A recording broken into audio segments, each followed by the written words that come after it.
ఆంధ్రప్రదేశ్ రాష్ట్రాన్ని వరుణుడు వీడడం లేదు. ఇప్పటికే వరదల వల్ల అతలాకుతలం కాగా మరోసారి వాతావరణ శాఖ హెచ్చరికలు జారీ చేసింది. మధ్య బంగాళాఖాతంలో అల్పపీడనం కొనసాగుతున్న కారణంగా నేడు రాష్ట్ర వ్యాప్తంగా అతి భారీ నుంచి అత్యంత భారీ వర్షాలు కురిసే అవకాశం ఉందని తెలిపింది. అల్లూరి, తూర్పు గోదావరి, పశ్చిమ గోదావరి, ఏలూరు, ఎన్టీఆర్ జిల్లాలకు రెడ్ అలర్ట్ జారీ చేసింది. 8 జిల్లాల్లో భారీ వర్షాలు కురుస్తాయని ప్రకటించింది. మరోసారి భారీ వర్ష సూచనతో ప్రజలు బాబోయి వర్షాలు అంటూ బెంబేలెత్తిపోతున్నారు.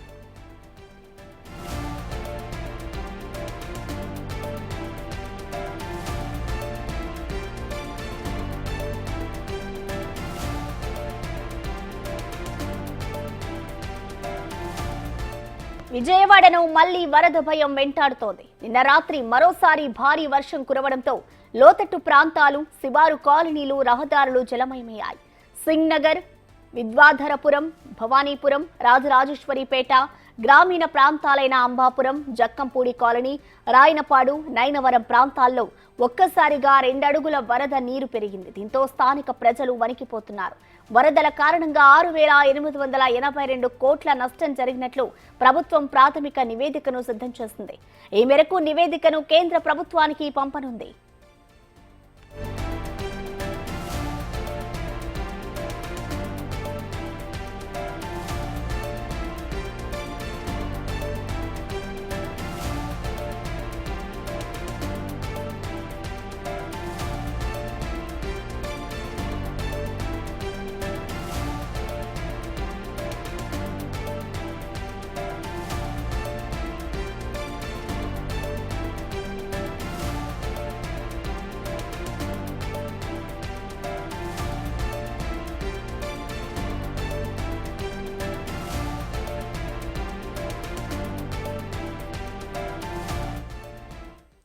ఇక ఇటు తెలంగాణలో కూడా వర్షాలైతే పడుతున్నాయి. దీనికి సంబంధించి వాతావరణ శాఖ అయితే హెచ్చరికలు జారీ చేసింది. ఇటు ప్రస్తుతం మెదక్లో వర్షాలు పడుతున్న దీనికి సంబంధించిన మరింత సమాచారాన్ని మా ప్రతినిధి దుర్గారెడ్డి అందిస్తారు. దుర్గారెడ్డి, చెప్పండి, మరొకసారి అయితే తెలంగాణకు వర్ష సూచన ఉంది అంటూ కూడా ఇటు వాతావరణ శాఖ చెప్తుంది. ప్రస్తుతం మెదక్లో పరిస్థితి ఎలా ఉంది దుర్గారెడ్డి? ప్రస్తుతం ఎడతెరపు లేకుండా వారం రోజుల కింద ఏర్పడ్డ అల్పపీడన ద్రోణి వల్ల ఇప్పటి వరకు అయితే ఉమ్మడి మెదక్ జిల్లాలో 11 నియోజకవర్గాల్లో చాలా చోట్ల కూడా వరదలు ఉప్పొంగిపోయినాయని వరదలు ప్రవహించినాయి. దీంతో పాటు ఏదైతే మనం చూస్తున్నామో హుస్నాబాద్ నియోజకవర్గంకి వస్తే మాత్రం ఆడ బస్వూరు వాగు మాత్రము పొంగి ప్రవహించింది.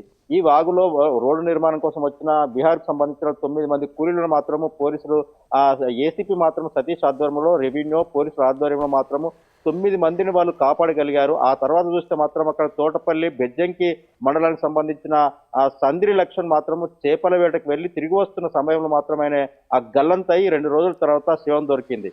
దీంతో పాటు ఇక్కడ మెదక్ జిల్లాకు వచ్చి సంగారెడ్డి జిల్లాకు వచ్చిన తర్వాత సంగారెడ్డి జిల్లాకు సంబంధించిన జైరాబాద్ ప్లేస్ నేలకల్ మండలం సంబంధించిన రవీందర్ అనే వ్యక్తి మాత్రము రోడ్డుపై వెళ్తుంటే వరద వృద్ధికి తట్టుకోలేక వాహనంతో గల్లంతయ్యాడు.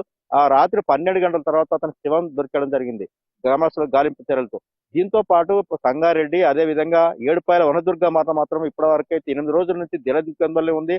అదే విధంగా కర్ణాటక, మహారాష్ట్ర నుంచి కూడా భారీగా వరద నీరు చేరుకోవడంతో సింగూరు గేట్లు వేసి కిందికి దిగువకు వదులుతున్నారు. దీంతో పాటు ఇక్కడ లోతట్టు ప్రాంతాలు ఎవరు కూడా పశువుల కాపర్లు కావచ్చు, మిగతా వారు కూడా అక్కడికి వెళ్ళొద్దని చెప్పి కూడా రెవెన్యూ, అదేవిధంగా పోలీస్ శాఖ కూడా హెచ్చరికలు జారీ చేసిన నేపథ్యం అయితే మనకు కనిపిస్తుంది. మరోమరి కూడా వాతావరణం కూడా ఇది అల్పపీడన ద్రోణి వచ్చే అవకాశాలు కనుక ఇప్పటికే జిల్లా కలెక్టర్లకు మాత్రము ఆ రాష్ట్ర ముఖ్యమంత్రితో పాటు జిల్లా రెవెన్యూ, ఇరిగేషన్ అధికారులను కూడా అప్రమత్తంగా ఉండాలి.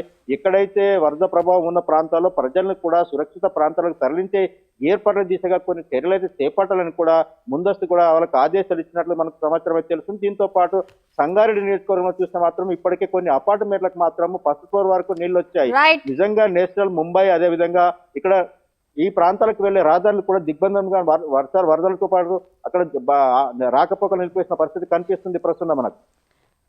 Thank you Durga Reddy.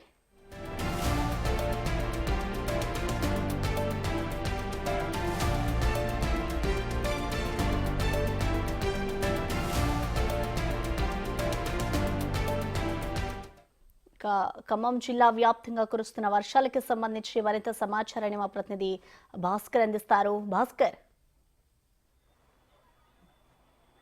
ఎక్స్ప్రెస్ అన్న ఖమ్మం జిల్లాలో నిన్న సాయంత్రం నుంచి కురిసిన వర్షాలు నిన్న సాయంత్రం 5ంటికి మొదలైనటువంటి వర్షం ఒక్కసారి ఉగ్గు రూపం దాల్చింది. గంట పాటు కూడా భారీ ఎత్తున వర్షం పడడంతో వాగులు వంకలు పొంగిపోయిన నేపథ్యం ఉంది. మరోవైపున పై ఎత్తు భాగంలో ఉన్నటువంటి మహబూబాబాద్ జిల్లాలో కూడా ఒక్కసారిగా వర్షపాతం భారీ లెవెల్లో నమోదైంది. అక్కడ సుమారు 180 సెంటీమీటర్ల వరకు కూడా వర్షపాతం నమోదు కావడంతో అక్కడ నుంచి కూడా దిగువ ప్రాంతమైన ఖమ్మంకు ముందేరికి వరద పోటు ఎత్తింది. అయితే ఇప్పటికే అక్కడ పాకాల చెరువు కూడా భారీగా పొంగిపోలుతున్న నేపథ్యం ఉంది. మరోవైపు ఇప్పటికే బుగ్గవాగు కూడా అక్కడ నరసంపేటలో భారీ ఎత్తున వర్షాలు, వరంగల్ జిల్లా నరసంపేటలో భారీగా వర్షపాతం నమోదు కావడంతో అక్కడ నుంచి బుగ్గవాగు నుంచి కూడా భారీ ఎత్తున వరద నీరు దిగువ ప్రాంతంలో ముందేరికి తాకిడి తగులుతా ఉంది. ఫలితంగా చూసుకుంటే మాత్రం కేవలం 4 గంటల వ్యవధిలోనే సుమారు 8 గంటలు 8 అడుగుల మేరకు వర్షపాతం నమోదైన నేపథ్యం ఉంది. మరోవైపు చూసుకుంటే మాత్రం ఇప్పటికే ఖమ్మం కూడా ఉగ్రరూపం అంటే ఖమ్మంలో ఉన్నటువంటి ముందేరు దగ్గర మాత్రం ఆ రాకపోకలు అంటే ఖమ్మం టు హైదరాబాద్ వెళ్ళేటువంటి పాత బ్రిడ్జి ఏదైతే ఉందో ప్రకాశ్ లోకల్ బ్రిడ్జి నాయబజార్ కాలేజ్ దగ్గర మొత్తం కూడా మూసేసిన నేపథ్యం ఉంది. ఒకవైపు మాత్రం డిప్యూటీ సీఎం బట్టి విక్రమార్క కూడా లోతట్టు ప్రాంతాల్లో ఉన్నటువంటి పునరావాస కేంద్రాలను కూడా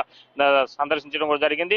మరోవైపున మాత్రం ఇప్పటికే కేంద్ర మంత్రి కిషన్ రెడ్డి కూడా ఖమ్మం జిల్లా పర్యటనలో ఉన్నారు. మొత్తం ముంపు ప్రాంతాలకు ముంపు ప్రాంతాల్లో ప్రత్యక్షంగా పర్యటన చేసి ఆ ప్రాంతాల్లో కొంత ముంపు ప్రాంత ప్రజలకు నిత్యావసర వస్తువులు కూడా పంపిణీ చేయడం నేపథ్యం ఉంది. మరోవైపున మాత్రం ఇప్పటికే ఖమ్మం ముందేరు నది పరివాహక ప్రాంతం ఏదైతే ఉందో మొత్తం కూడా ఒక్కసారిగా నైట్ పోలీసు అధికారులు కావచ్చు, రెవెన్యూ శాఖ అధికారులు మొత్తం సమన్వయంతో మొత్తానికి అయితే మాత్రం అందరినీ పునరావాస కేంద్రాలు తరలించారు. ఎత్తైన ప్రదేశం దగ్గర ఉన్న ఖమ్మం ఉమెన్స్ కాలేజీలో ఎక్కువగా పునరావాస కేంద్రాలు ఏర్పాటు చేయడం కూడా జరిగింది. మరోవైపున బొక్కలగడ్డ కాలనీకి సంబంధించిన ప్రజలందరం కూడా జూబ్లీపురం దగ్గర ఉన్నటువంటి జూబ్లీ క్లబ్ లో కూడా పెట్టడం కూడా జరిగింది. మరోవైపున కర్ణగిరి దగ్గర ఉన్నటువంటి లోతట్టు ప్రాంత ప్రజలు మొత్తం అందరినీ కూడా చాలా వరకు కూడా అక్కడ నుంచి తీసుకెళ్లి టీసీవీ ఫంక్షన్ హాల్లో పెట్టడం జరిగింది. అదే మొత్తానికి అయితే మాత్రం ముంపు ఎఫెక్టెడ్ ఏరియాలు అయితే ఏమన్నాయో ఒకవైపు శివసాగర్ కావచ్చు, ప్రకాశ్ నగర్ కావచ్చు, ఖమ్మం ముందేరు నది ప్రవాహక ప్రాంతంలో ఉన్న ప్రజలందరూ కూడా పూర్తిగా వాళ్ళందరికీ పునరావాస కేంద్రాలు తరలించారు. అయితే నిన్న కురిసిన వర్షాలు ఇంకా 72 గంటల పాటు కూడా వర్షపాతం అత్యధికంగా నమోదు కానున్న తరుణంలో ఒక్కసారిగా అధికార యంత్రాంగం కూడా మొత్తం అప్రమత్తం అయింది. ఫలితంగా చూసుకుంటే మాత్రం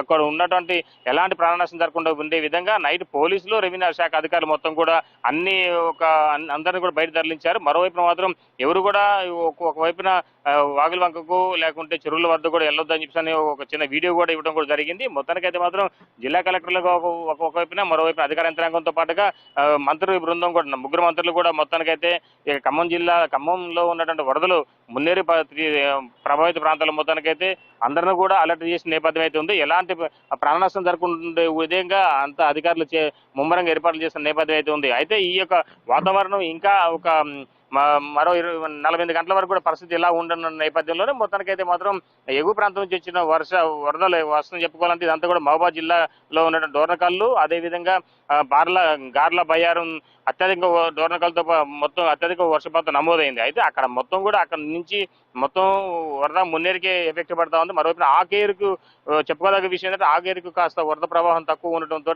కాస్త ఊపిరి పీల్చుకోవచ్చు. మొత్తానికైతే మొత్తం మొన్న జరిగినటువంటి వచ్చిన వరదలు మొత్తం ఆకేరు ఒక ఎఫెక్ట్ తోటే మున్నేరు 40 అడుగుల మేరకు చేరుకుంది. కానీ ఈసారి మాత్రం బంగ్లా సైడ్ వర్షపాతం తక్కువ ఉన్న నేపథ్యంలోనే మహబూబాబాద్ జిల్లాలో మొత్తానికైతే మాత్రం పై ఎత్తున నరసంపేట, వరంగల్, పాకాల చెరువు, మరోవైపున మాత్రం బుగ్గేరు మొత్తం ఈ ప్రాంతాల్లో అత్యధిక వర్షపాతం నమోదైంది. కేవలం అక్కడ నుంచి ఇక్కడ సుమారు రావడం కోసం సుమారు ఒక 60 కిలోమీటర్స్ టు 80 కిలోమీటర్స్ ఉన్న డిస్టెన్స్ వల్ల ఇంకా వరద ఫ్లోట్ ఎక్కువ ఉంది. అయితే బుగ్గేరుకి మాత్రం భారీగా వరద నీరు చేరిందని చెప్పి అధికారులు అంచనా ఇస్తున్నారు. ఫలితంగా అక్కడ నుంచి ఇక్కడ డిశ్చార్జ్ కావడానికి సుమారు 1 గంటన్నర నుంచి 2 గంటల పైగా పట్టే అవకాశం ఉన్న నేపథ్యంలో మొత్తానికైతే మాత్రం లోతట్టు ప్రాంత ప్రజల మొత్తాన్ని కూడా అప్రమత్తం చేసిన జిల్లా యంత్రాంగం చెప్పుకోవచ్చు ప్రస్తుతం.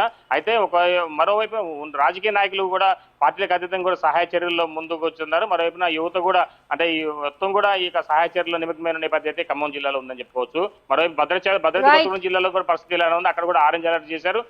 మొత్తానికి అక్కడ కూడా కేంద్ర పరివాహ ప్రాంతం, మరోవైపున ఇల్లందు బుగ్గవాగ్ కూడా భారీగా పొంగుతున్న నేపథ్యం అక్కడ కూడా అలర్ట్ చేసిన నేపథ్యం ఉంది ప్రసన్న. Thank you Bhaskar.